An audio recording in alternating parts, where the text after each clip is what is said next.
Hey everyone, today we're diving into Nextcloud, one of the most popular file storage platforms in 2025.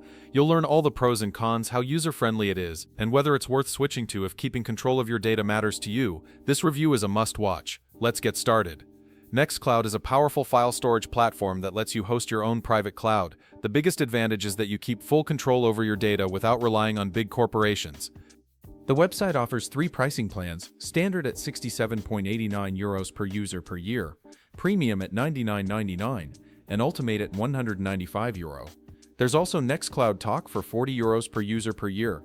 The standard plan covers basic needs, premium adds more features, and ultimate offers top-tier security and support. Pros of Nextcloud open source, which allows for deep customization, high security and privacy since data stays on your servers, integration with other tools, and strong collaboration features. Cons: it requires setting up and maintaining your own server, which can be tricky for beginners. The cost, especially for the Ultimate plan, might seem steep, and some features need extra plugins. In the end, Nextcloud is a great choice if you value privacy and full control over your files. But if you want a simpler solution without the hassle, other options might work better. What do you think about Nextcloud? Share your thoughts in the comments and don't forget to subscribe for more.